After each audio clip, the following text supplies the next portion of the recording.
je m'appelle Nicolas Vernaz, je suis fondateur et directeur de Redstone Consulting et également dans le comité de l'ASDPO. L'ASDPO, c'est l'association suisse des DPO, Data Protection Officer, ou délégués à la protection des données. C'est l'association suisse en fait qui regroupe tous les DPO de Suisse romande, en tout cas pour l'instant. Et notre vocation, c'est de promouvoir ce métier, de défendre nos intérêts, de défendre finalement les positions en termes de protection des données et avoir une voix auprès des autorités par rapport à ça. Donc on organise finalement des événements dans l'année auxquels nos membres sont conviés. On est passé sur du webinaire cette année avec le Covid.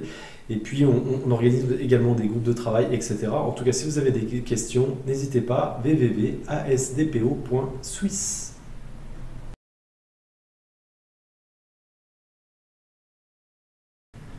Alors, l'année 2020 a été une année pleine de bouleversements, pleine de changements. Bien évidemment, le Covid a apporté son lot de changements. Ce que je peux dire là-dessus, c'est que grâce ou avec le Covid, toutes ces entreprises qui, pendant le confinement, ont dû se digitaliser à la vitesse grand V. On parle, en tout cas on lit sur certains articles, que les entreprises ont gagné entre 5 et 10 ans en matière de digitalisation, ce qui est énorme. Donc, toutes les entreprises qui ne faisaient pas de e-learning, toutes ces entreprises qui ne pouvaient pas travailler de la maison sont maintenant capables de le faire. Maintenant, ce qu'on a vu, c'est que pour arriver à ça, il y a eu pas mal de solutionnisme technologique. Alors, c'est quoi le solutionnisme? C'est typiquement, vous allez prendre la première solution qui vient pour répondre à un problème, solution technologique.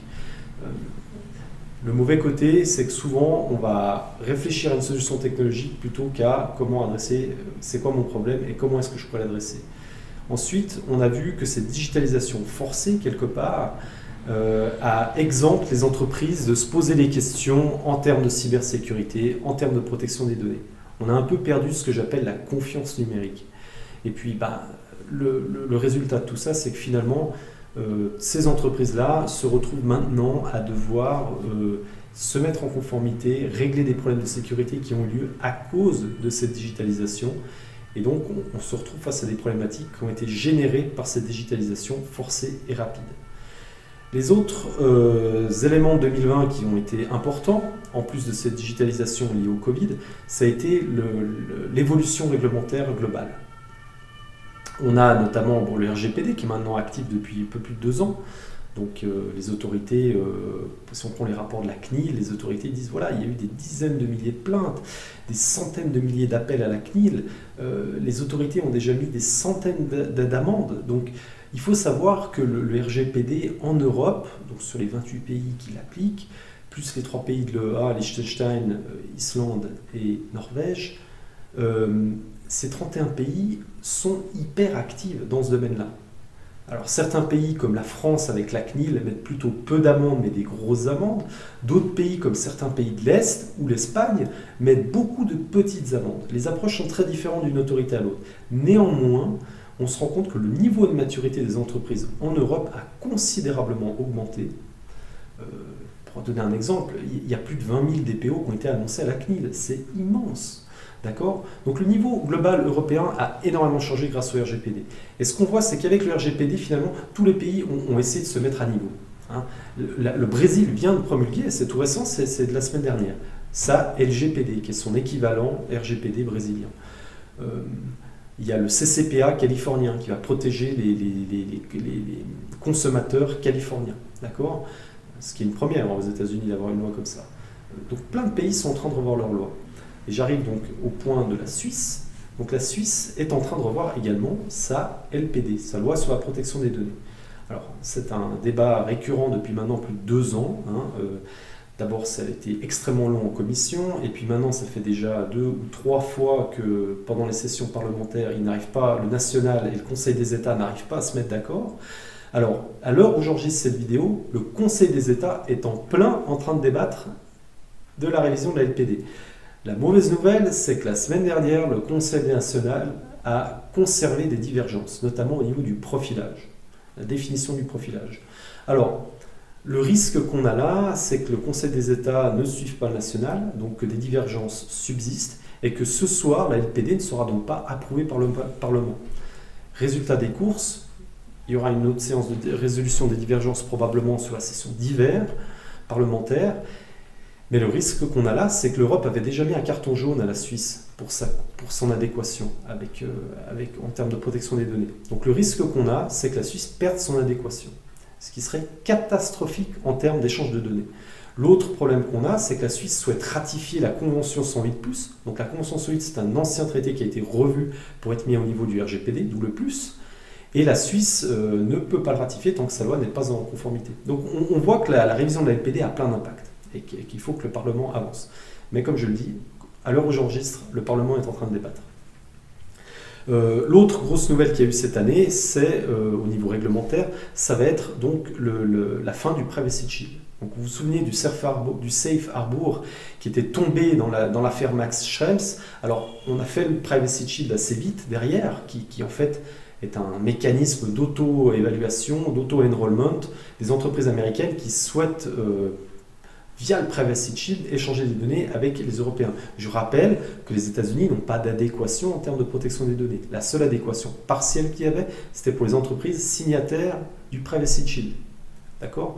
Mais comme les États-Unis n'ont pas d'organisme de contrôle comme la France à la CNIL, comme les autorités européennes se sont mises en place dans chaque pays, il y a eu une nouvelle attaque au niveau juridique, le cas Max Schrems 2, et la Cour européenne de justice a tranché, le Privacy Shield US-Europe est invalidé. Donc, on ne peut plus se baser sur le Privacy Shield pour échanger des données avec les USA. Il faudra utiliser par exemple les clauses contractuelles standards type de l'Europe. Voilà. Mais qui ont aussi une limite, puisque avec notamment tous ces éléments de surveillance qu'on a aux États-Unis, plus de 120 procédures ont déjà été engagées contre les clauses contractuelles, contre les entreprises qui utilisent les clauses contractuelles, parce que bien évidemment, une entreprise qui se fait surveiller au niveau américain ne respectera pas les clauses contractuelles. Donc affaire à suivre, parce que là on a un vrai problème d'échange de données avec les USA. Voilà. Et donc la position suisse, puisqu'il y a un Swiss Privacy Shield entre les États-Unis et la Suisse, la position du PFPDT, le préposé fédéral à la protection des données et à la transparence, va dans le sens de l'Europe. Le préposé a mis à jour sa liste d'adéquation en retirant simplement les États-Unis. Donc les États-Unis ne sont plus en reconnaissance partielle, ne sont plus du tout dans la liste. Maintenant, le Privacy Shield Suisse-États-Unis est encore valide, puisqu'évidemment, il faudra qu'une cour de justice ou que les États-Unis l'invalident. Mais voilà, les États-Unis ne sont plus adéquats selon la Suisse. Donc plein de changements. On a eu des changements technologiques, des changements de gouvernance, des changements de méthode avec cette digitalisation incroyable et des changements réglementaires hyper importants. Donc c'est ça 2020.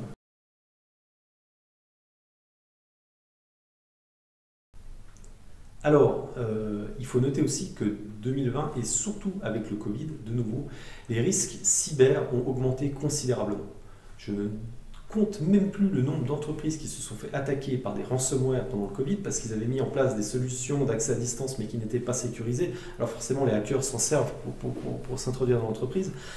Et même récemment, ça date de la semaine dernière, on note que pour la première fois, à l'hôpital de Düsseldorf, un patient est mort à cause d'une attaque par ransomware à l'hôpital. L'hôpital était neutralisé et le patient n'a pas pu être transféré dans les temps et donc décédé. Donc c'est le premier mort en fait lié à une attaque cyber ransomware. Donc ce qu'on se rend compte, c'est que le Covid a finalement donné l'opportunité aux hackers d'exploiter cette manne, sans se faisant passer pour des autorités sanitaires, des choses comme ça, soit en utilisant des failles qui n'existaient pas avant via cette digitalisation, et donc le risque cyber a considérablement augmenté pendant le Covid et depuis la fin du Covid, parce que forcément les entreprises étant occupées à refaire marcher leur business n'ont pas forcément le temps de sécuriser ce qui a été mis en place dans la hâte. Voilà. Donc le risque cyber est considérablement augmenté.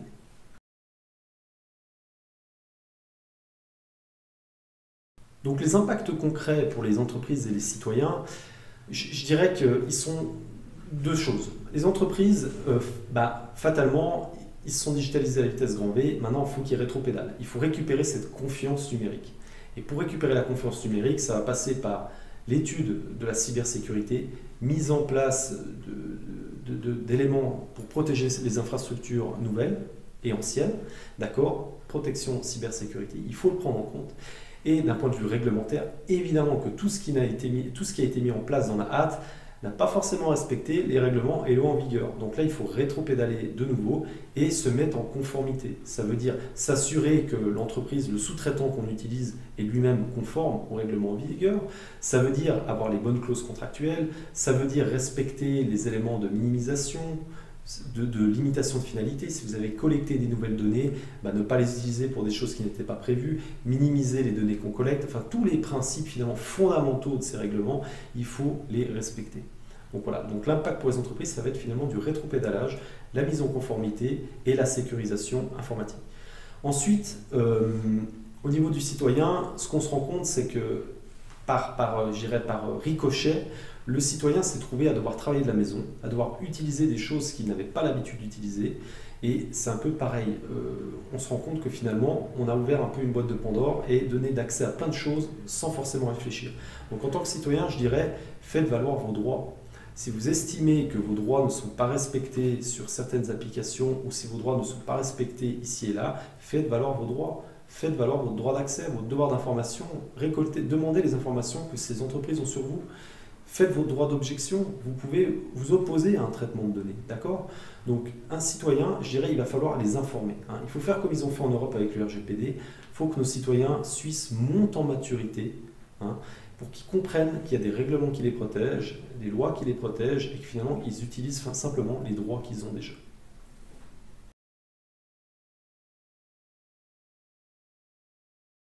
Alors, les solutions que je proposerais finalement pour régler toutes ces choses qui sont arrivées en 2020, ils sont multiples. Je dirais, alors pour ce qui est des entreprises, ce que je disais, de rétro-pédaler, de regagner cette confiance numérique. Alors c'est facile à dire, c'est plus difficile à mettre en œuvre. En termes de cybersécurité, c'est très simple. Vous avez des frameworks, des réglementations qui existent en cybersécurité qui vous permettent en fait finalement d'atteindre un niveau de maturité rapidement. Je vais en citer deux. Par exemple le NIST américain, qui est un framework mondialement reconnu, utilisé par les plus grandes structures, qui vous permet de mettre des contrôles en place pour vous assurer que vous avez un niveau de maturité suffisant. Pour ceux qui ont envie, vous pouvez également vous orienter vers un schéma ISO 27000, d'accord? Là, ISO 27000, c'est la norme de sécurité de ISO. Donc vous pouvez vous orienter vers une certification ou en tout cas tendre vers ISO 27000. Et quand vous faites ça, vous mettez quoi en place? Vous mettez un ISMS, un système de management de la sécurité de l'information. Donc tout simplement, ça veut dire quoi? Vous augmentez la maturité de votre entreprise en termes de gestion de la sécurité de l'information. Et surtout, vous le faites de manière itérative et récurrente. C'est un processus continu, ce n'est pas un one-shot. Donc ça, vous pouvez vous orienter sur des normes existantes. Il y a des spécialistes sur la place, faites appel à eux, chacun son métier. Je comprends qu'il y a un restaurateur qui doit collecter plein de données personnelles aujourd'hui à cause du Covid. Ce n'est pas son métier de sécuriser ces données et de comprendre ce qu'il doit en faire. Bon, voilà, peut-être il est temps de regarder les bonnes pratiques, notamment regardez également sur vos organisations fêtières. Je prends l'exemple des restaurateurs. Gastro Suisse a émis des recommandations. La Fédération des entreprises romandes, émet plein de recommandations. Donc orientez-vous aussi auprès des organismes fêtiers. Donc voilà, en tant que mise à niveau cyber, je dirais qu'il faut monter en maturité, il faut faire des tests de pénétration, des audits pour s'assurer que ce qu'on a mis en place est sécurisé. D'accord? Un test de pénétration, si on va finalement prendre un hacker qui va tenter d'hacker notre système et s'il y arrive, il nous remontera les failles. Voilà. Et puis peut-être s'orienter vers une certification ou vers une norme existante. Ensuite, en termes réglementaires, très simple. De nouveau, est-ce que vous respectez les grands principes? Minimisation, limitation de finalité, responsabilité, transparence, sécurisation. Voilà, ce sont les grands principes de protection des données. Est-ce que vous les respectez? Est-ce que votre sous-traitant est conforme? D'accord? C'est des questions simples. Et de nouveau, si vous voulez avancer là-dedans, finalement, ces frameworks que je citais tout à l'heure ont tous été déclinés pour la privacy. NIST a le même framework pour la privacy. ISO a aussi sorti ses normes autour de la protection des données. Donc finalement, le travail que vous faites pour la cybersécurité, il est tout à fait portable pour la protection des données. Donc de nouveau, vous pouvez monter en maturité. Encore une fois, beaucoup de littérature gratuite en ligne, que ce soit sur le site de la CNIL française pour des documents français, sur le site de l'ICO, qui est le régulateur anglais. Vous avez plein d'informations sur le site de la Fédération des entreprises romandes, etc. Donc ce que je veux dire par là, vous pouvez très facilement trouver de la bonne littérature en ligne. Attention, toutefois, en ligne on trouve tout et n'importe quoi, tout et son contraire, vous le savez très bien. Donc faites très attention quand même à aller sur des sites de valeur. La CNIL ne va pas dire des bêtises. Par contre, si vous googlez simplement certaines choses, parfois vous arriverez peut-être sur des informations erronées. Et puis si vous avez un doute, appelez un spécialiste. Sur ce qui est de la Suisse de manière générale, donc là on monte d'un niveau encore. Vous voyez, le problème de cette digitalisation forcée, de cette confiance numérique perdue, elle est liée surtout à une chose, c'est qu'on n'a pas d'indépendance numérique aujourd'hui en Suisse. Aujourd'hui, vous avez besoin d'un réseau social, vous irez voir Facebook, vous irez voir TikTok, vous irez voir Instagram, mais vous n'avez pas de réseau social suisse. Vous avez besoin d'un stockage, vous allez aller voir Google, vous allez aller voir Microsoft, mais finalement, on manque en Suisse d'indépendance numérique. Il faut que la Suisse mette les moyens pour créer des acteurs suisses, que ce soit en termes de réseau social, en termes de stockage de données, etc. En gros, il nous faut des acteurs du digital suisse puissants qui nous permettent d'avoir cette indépendance et ne plus dépendre finalement de grands groupes internationaux qui font fi des lois, qui font fi des règlements et qui sont sous la surveillance de leur pays. Voilà. Donc pour moi, le mot de la fin, il est là. Il est, si un jour on veut gagner cette confiance numérique, si on veut gagner la bataille de la digitalisation, et il n'est pas normal qu'aujourd'hui des pays comme la Suède soient les Suisses du numérique, c'est quand même incroyable. Si on veut gagner cette bataille du numérique, ça va passer par une indépendance numérique. Voilà. Et donc l'indépendance numérique, c'est ce qui va redonner à nos citoyens cette confiance. Voilà, c'est ce que j'avais à dire sur les grandes problématiques de 2020. Qu'est-ce que ça a causé et finalement les quelques pistes d'amélioration que j'aurais pu vous proposer aujourd'hui. Je vous remercie pour votre écoute et à tout bientôt.